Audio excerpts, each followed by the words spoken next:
5, 4, 3, 2, 1, go! What do you think, Marge? All I need is a title.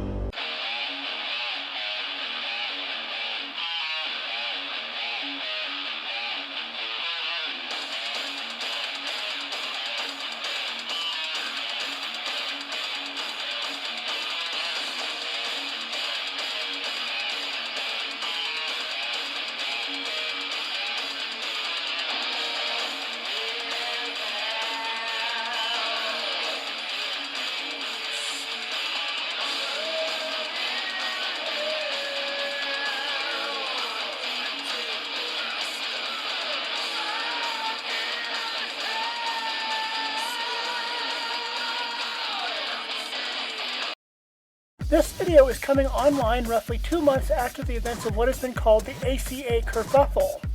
On the one hand, this was because I was working on another project, but it also allowed enough time to pass to allow for more events to happen. So this video includes information, or as much information as can be had, about events leading up through this weekend. In April of 2019, Stephen Woodford, the YouTube author and creator behind the Rationality Rules channel, attended an atheist convention in the United States. While there, he met with some of the members of the atheist community of Austin, a major atheist group based out of Austin, Texas, and the group responsible for all the broadcasting under the auspices of the ACA, namely the Atheist Experience, Talk Heathen, The Godless Bitches, and so on. Matt Dillahunty of the Atheist Experience was interested in having Woodford on the show, but an issue had developed. Stephen had released a YouTube video discussing the fairness of transgendered women in women's sports. That video had a number of unfortunate aspects to it, such as clips of a radio show from Joe Rogan, where Rogan made some comments that were insensitive, as well as some comments by Stephen himself that he later said could be taken as insensitive. But have you been mobbed before? You have. Oh, yeah. What's been the worst? Oh, one of the big ones was about a trans fighter. I remember that. Yeah, that was a hilarious one. Yeah. Because I'm like, you guys can kiss my fucking ass. You're out of your mind. You guys are out of your mind if you think that a man who has been a man for 30 years and has taken female hormones for 2 is the same. Mm-hmm. You put Brock Lesnar, chop his dick off and put him in a dress. That guy's going to maul through the women's heavyweight division like nothing you've ever seen in your life. Yeah. Because we're built different, and it's just a fact. And anyone who tries to argue that is crazy. In the interest of having a young, up-and-coming YouTube star on the show, Matt decided to go ahead and allow Stephen to come onto the show, but they would not discuss the issue that was blowing up on the internet at the time. The show aired and Stephen started for home after telling Matt that he would release an apology and an updated video when he got back to England. However, before anything else could happen, the ACA board released their first statement soundly condemning Stephen. But once I left the ACA's warm hospitality to fly back to England, their board of directors released a public statement denouncing me as transphobic and heavily implied that I'm opposed to the LGBT+ community, which, as anyone who's watched a handful of my videos will tell you, is slanderous hogwash. I've defended the LGBT+ community countless times throughout my short career, and whenever a religion or anyone denigrates them, I point it out and I crush it where it stands. I mean, I even have a video in which I explain precisely why homosexuality is natural, and I frequently emphasise, while many won't, the fact that there's a significant amount of Muslims that harbour harmful anti-LGBT+ views that desperately need to be addressed. Now, to be as clear as I possibly can, I know that I made a few big mistakes within my recent video on transgender athletes, and as I've stated publicly, I'm working on a video in which I express my altered views and apologise for what I got wrong. But that's the thing, I was wrong on some things, not transphobic. I have no issue whatsoever with transgender people, and I have and will continue to try and foster an environment that accepts them for who they are, and anyone who's paying attention knows this. However, I also believe that there are difficult issues that need to be discussed, and I firmly believe that those who are labelling anyone who recognise these issues as transphobic are being counterproductive. Anyhow, yesterday, the ACA and its productions published a statement from their board of directors in which they accused me of making transphobic videos, despite the fact that I've only made one video, and they claim that I've published numerous transphobic statements on my social media platforms. though they neglected to provide any examples because, to put it bluntly, there isn't any. Not one, zero. Indeed, an organisation that prides itself on free thought and substantiating their views exercised neither of these values when they denounced me. There were two problems here. The first was that no one told Matt about this, and he felt blindsided by it. The second was that no one told Stephen about it, and before he could release the promised apology and clarification videos, he was blindsided by the statement. So, the ACA board reconsidered their initial statement and released a second one, this one more nuanced. While they rightly stood behind the trans community, they backed off the critical condemnation of Stephen. The board of directors, just the letter then, which is communication from the president of the Atheist Community of Austin. The ACA would like to provide clarification regarding a recent public communication released by the board of directors, where we expressed our unequivocal support for the LGBTQIA+ community. The position of the ACA in this regard has not changed, and will remain as it has always. We recognize that some mistakes were made in the execution and communication regarding the events surrounding our statement and Stephen's appearance on multiple ACA programs, and we would like to take steps in order to rectify those today. We acknowledge that Stephen, Rationality Rules being the YouTube channel, released a video which contained hyperbolic rhetoric and presented insufficiently researched information regarding the participation of trans women in sport. We also acknowledge that his presence on our productions to discuss issues unrelated to this topic prior to the release of his impending video clarifying the positions he himself has indicated were incorrect and in need of amendment contributed to the sense of anxiety that is felt, especially by those who are directly affected, and gave the perception of a lack of sensitivity on our part. For that, we sincerely and ardently apologize to our members, viewers, and stakeholders who felt as if they were not taken into consideration in this regard. We subsequently released a statement which was poorly worded in order to make it abundantly clear that we unilaterally support the LGBTQIA+ community. We will not waver on this position, and as such, we encourage those who have expressed the motivation and willingness to reconsider and amend their views to do so. We do not wish to unintentionally vilify those who, through productive, rational discourse, have potentially come to a change of position. This is contrary to the views we wish to instantiate. We wish instead to pave the road that leads to change. We apologize to Stephen for our perceived condemnation, as we should have instead awaited your full response and assisted in a mutually beneficial outcome for all involved. I'm glad we are glad that we have heard from the members of the trans community and that we have been in contact with Stephen in order to work towards a resolution that is beneficial to all those affected by this conflict. We have every indication that there will be a mutually beneficial resolution, and we are hopeful that the outcome will align with our expectations. Our goals are to vociferously defend the path to truth and inclusivity. This has not and will not change. And that is a statement that was released initially just over an hour and a half ago, if I can do math quickly in my head. So no promises. Unfortunately, this change pissed off an entirely different group of people within the ACA itself. Okay, so over the last week, those that don't know, a week ago, the ACA released a statement that denounced Rationality Rules video, and then yesterday they backpedaled. But I made sure and on Twitter let you know that it wasn't all of the ACA that backed the backpedaling. And I have a statement here from former members of the ACA, and I'm going to read that now. For the past couple of years, we have devoted thousands of hours volunteering for social media platforms of the Atheist Community of Austin. We joined forces from all over the world, coming together believing in the ACA's mission, the separation of church and state, and educating on the harm of religion.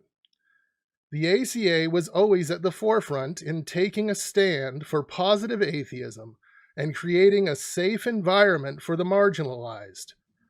It is with incredible sadness that we release this statement denouncing the ACA's handling of the issue regarding Stephen Woodford Rationality Rules. Mr. Woodford made a video where he has admitted he made mistakes. He promised a correction and apology that is yet to be issued.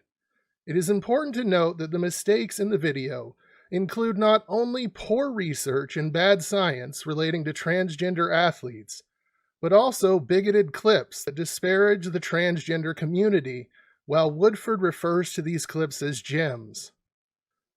These types of attacks on the trans community deserve to be denounced until such a time as amends are made and appropriate corrective actions are taken. Much to our dismay, instead of standing by their previous statement condemning this video and apologizing for the harms his appearance on the shows inflicted on the trans community. On the eve of International Day Against Homophobia, Transphobia, and Biphobia, the ACA has retracted their statement of disapproval of this video and went so far as to apologize to the very person who made the comments that caused harm. This is an absolutely reprehensible action that trades the trust and protection of the marginalized for profits and likes. The ACA were once leaders setting the gold standard of inclusive atheism. The beacon of hope that was the ACA has now gone. They have lost our trust, they have lost our viewership, they have lost our support. We are ashamed of what they have become. May they someday find their way back to being an organization where all feel safe and welcome. Until that time comes, we remain the disappointed former volunteers of the ACA. Signed, Aaron, Caitlin, Joey, Janet, John, Jay, Ian, Zach, Lisa, Samantha, Fabian, and Angela. As of this past Sunday, we learned that at least 4 veteran hosts of ACA shows, Tracy Harris, Jen Peoples, John Iacoletti, and Phil Session, have left the Atheist Experience show, and some may have left the ACA organization altogether. Multiple sources have confirmed that the majority of these changes have come about as a result of the controversy involving Rationality Rules, and the second ACA statement prompted them to leave the organization. Now to my own views.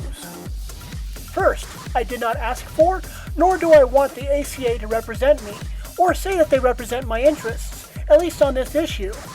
The ACA is very good when it comes to refuting the theists, representing atheism, and standing up for atheism and secular humanism. When it comes to other issues, not so much. So please stop. Remain in your lane doing what you do best. When there is a real threat to the LGBTQ+ community, we will rise up against it, and I will fully support that effort. One of the problems I had with the ACA statements was that they seemed to use victim language, portraying trans people as victims. As YouTuber Sarah Michelle stated in the video, my second major issue here, and probably the biggest issue that I have, is with a few words that the ACA chose in their announcement. For example, they said that they apologize for causing harm and pain and anguish that having this guy in their show might have caused to transgender people. That bothers me deeply, because that sounds like fucking Christianity. You see, Christianity was a beautifully designed system of turning weaknesses into virtues. And this seems a lot like what is being done here. You see, they're encouraging weakness. You have this institution, the ACA, that is encouraging people to be fucking weak. Like, because honestly, and I'm gonna be blunt here, I'm gonna be brutally honest here, if some guy on the internet saying that trans females shouldn't compete on women's sports actually causes you harm. Your emotional intelligence hasn't developed since you were 2. Seriously, grow a fucking backbone. Grow the fuck up. And it bothers me when institutions like the ACA encourage that weakness. Because you know why? I want my transgender comrades to be strong. I don't want my transgender comrades to be weak. I want transgender people to fight for their rights, like fucking adults, not cry for their rights like fucking spoiled babies and expect that the adults take charge of the situation. Fuck that. And if you think that I'm asking too much, that I'm being unreasonable, that not everybody can grow a thick skin and can handle this sort of thing, well, I will quote the great Morgan Freeman on that. Well, everybody can. And you can too. You can. Don't listen to anyone who says that you can't. You have gone as far as transitioning already. Don't stop now. Don't buy into that bullshit that you need to be protected by daddy state, by the big brother. Fuck that bullshit. Just to make it clear, I am not a victim, and I don't consider myself to be a victim. Having the victim mentality is what gets us targeted, because rather than standing up for our rights and demanding that we be treated as normal members of our community, we get targeted or scoffed at because we are playing the victim card.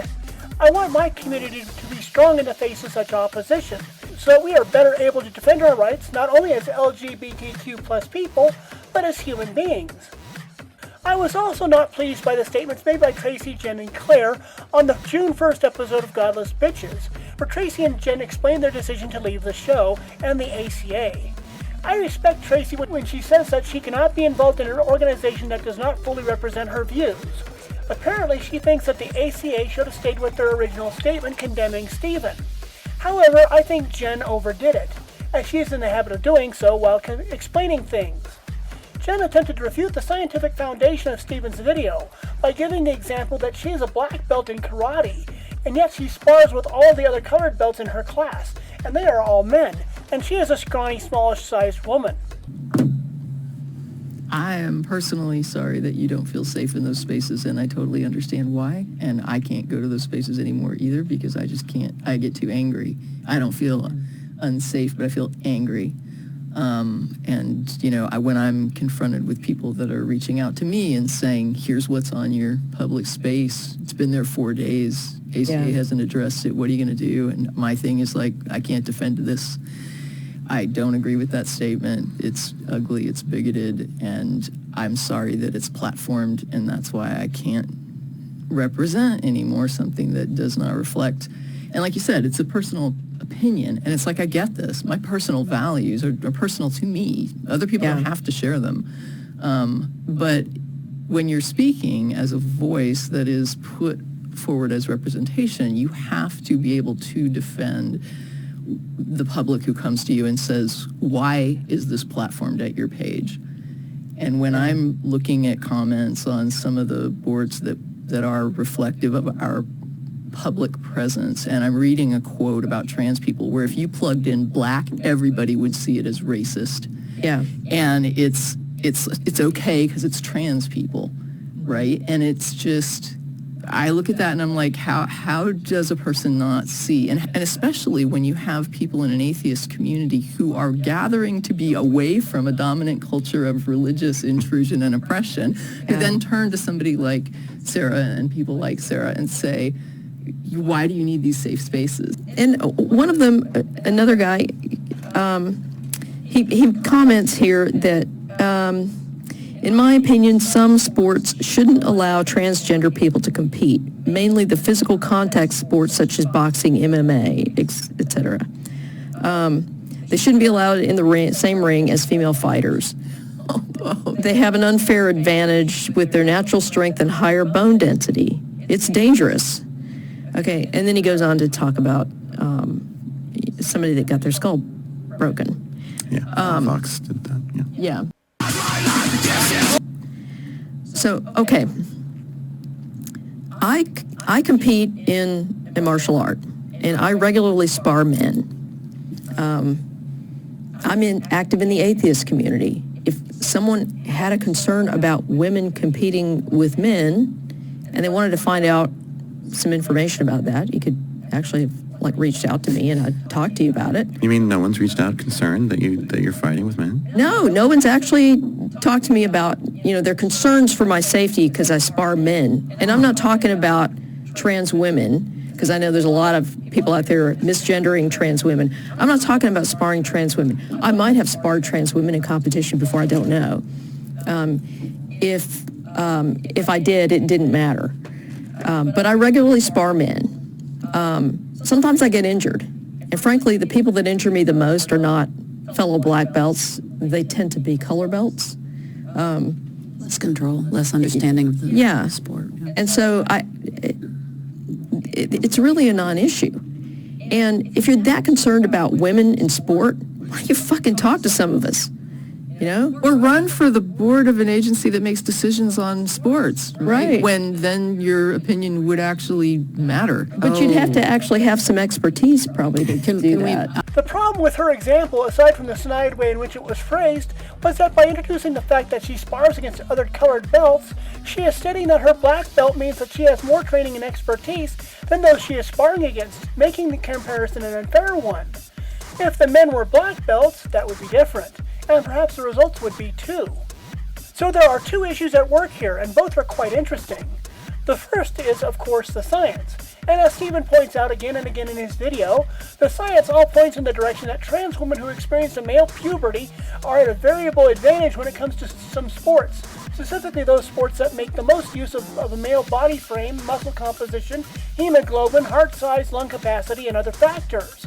People pointing to this, including myself, have used the example of Fallon Fox, who, while competing in the MMA, seriously injured her opponent, a cisgendered woman, within the first 40 seconds of the start of her match. These sorts of incidents lead to people calling for more regulations of trans women in sports.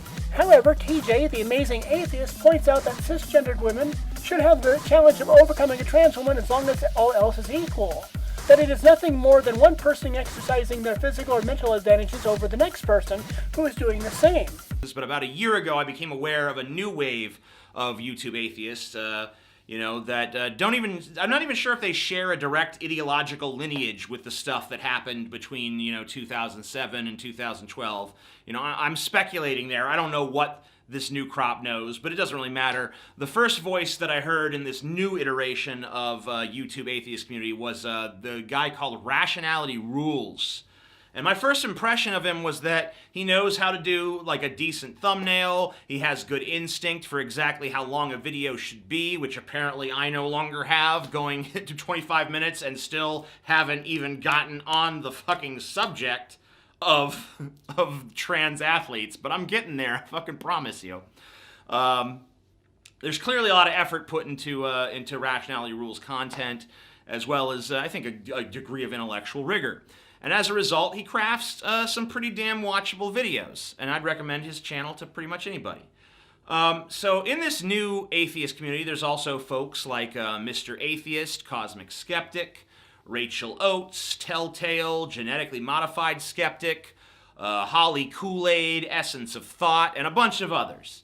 This is a new wave of YouTube atheists that seem less personality-driven, I think, than the first wave, and much more focused on the dry recitation of facts and arguments. Many of them, including Rationality Rules, are in a genre of videos I like to call the here's a chart, ain't I smart style of content. It also seems like there's less of an inherent split in the community, as most members of this second wave are down with social justice, but not to a ludicrous degree. It's not like they've totally, they haven't gone full Anita Sarkeesian for the most part. The main exception to that is Essence of Thought, who is very much your stereotypical SJW moron, inflicted with all of that smug, intolerant, self-righteous, I am woke, so I am better than all other people kind of mentality that you only see in the SJW community.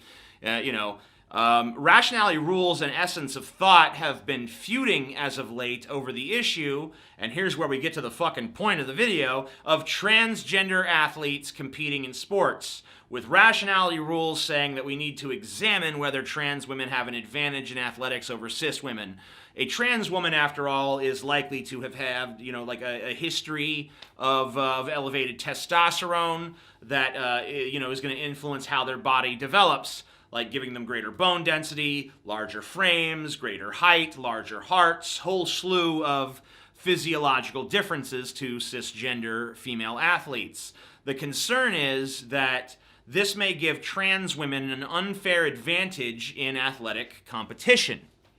And that's where all the arguing back and forth stems from. Now, Essence of Thought has countered what I just outlined for you by saying that Rationality Rules is a transphobe and claiming that his audience are a bunch of homophobes, and by viciously attacking anyone who takes Rationality Rules' side. And, Essence of Thought generally has conducted himself like an unreasonable douchebag. And I say himself, he's non-binary, so I guess I should say themself. I heard other people calling her herself. I guess I'll stick with them pronouns, because that'll probably just be the easiest. So from this point on, they, their pronouns, because, yes, I do want a freaking medal for that. Yeah, I do. So please send it on fucking over. So even when Rationality Rules admitted that he had been wrong about some of his initial claims about trans athletes, and he gave Essence of Thought, props for calling out these points, Essence of Thought was still not satisfied. Anything short of complete assent to their opinion is viewed by them as transphobic bigotry. So let me just recap this for you so we make sure everyone understands. Rationality Rules made a video saying, hey, I think that trans women might have some advantages in athletic competition. Essence of Thought says you're a transphobe for even suggesting that, and pointed out some stuff, and then Rationality Rules says, okay, some of the stuff you pointed out to me actually is valid, and I take back some of the stuff I said in my original video, but here's some other stuff that I still think has merit. So that's what's happened so far. But here's what bothers me about this entire fucking trans athletic debate, and it's something that I'm afraid just can't be gotten around. If you accept that trans women are women, then you have no argument for excluding them from sports. Sorry. You just don't. Yeah, that's right. I'm kind of taking Essence of Thought's side on this one. I'm surprised too. As much as I prefer Rationality Rules as a content creator, and probably as a person over Essence of Thought, he's taken up a position here that I see as fundamentally untenable. If you say that trans women are not real women, then you can make an argument for excluding them on that basis. If you say that trans women are real women, then you should accept that one of the consequences of making that statement and taking that position is that they have every right to compete against other women. And any advantage that they do have, whether you can prove that they have it or you can't, and I think that they, by the way, just for the record, I think they almost certainly do have advantages in at least some sports, but it just doesn't matter. You just have to chalk those up to circumstances of birth.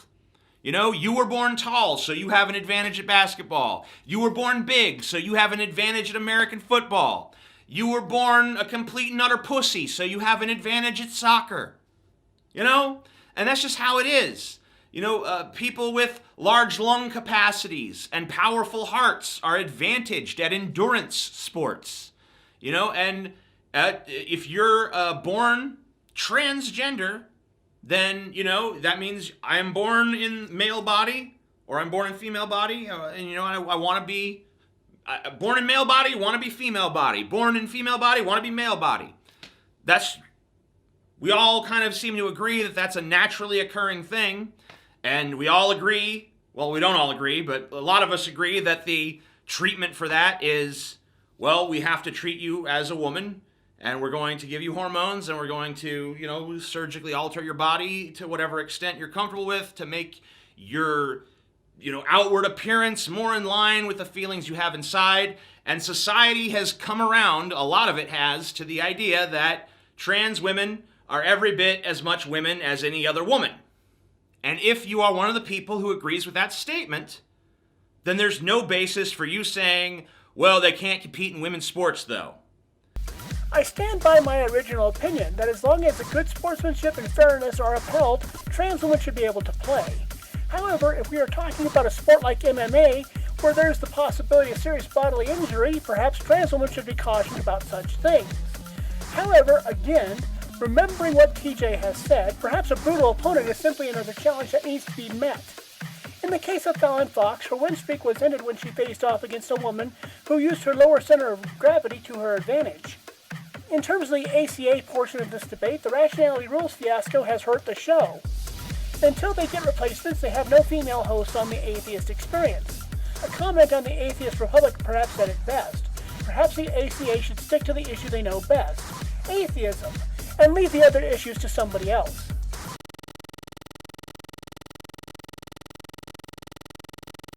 In the days following the initial events in this video, this subject has exploded onto the internet and into the wider media. In part, this is because 3 women in Connecticut have filed a federal complaint saying that, quote, a statewide policy on transgendered athletes has cost them top finishes in races and possibly college scholarships, unquote. The complaint filed Monday with the U.S. Education Department's Office of Civil Rights was submitted by the conservative Christian law firm Alliance Defending Freedom on behalf of the girls, who are asking for an investigation of the policy and orders that would make competitions fair. The complaint also cites the federal Title IX rules aimed at equal rights in sports for female athletes. Quote, girls deserve to compete on a level playing field, said Christiana Holcomb, legal counsel for the Alliance Defending Freedom. Quote, women fought long and hard to earn the equal athletic opportunities that Title IX provides. Allowing boys to compete in girls' sports reverses nearly 50 years of advances for women under this law. We shouldn't force these young women to be spectators in their own sports, unquote. The Connecticut Interscholastic Athletic Conference, which governs high school sports in the state, says its policy follows a state anti-discrimination law requiring students to be treated in school according to the gender with which they identify. This means that athletes can compete according to their expressed gender identity as opposed to their sex assigned at birth. I think these people are now missing the point. As TJ stated earlier, this is a case of people exercising their physical abilities over another person. And in the case of the picture accompanying this story, a cisgendered woman beat a transgendered woman in the 55-meter dash, and it doesn't even look like it was a squeaker. I believe that the rules need to be changed, as right now they are so muddled that they miss some key points. That transgendered women are different in physical ability from cisgendered women, and that the rules need to reflect equality, fair play, and sportsmanship to allow everyone who wishes to participate in sports to do so.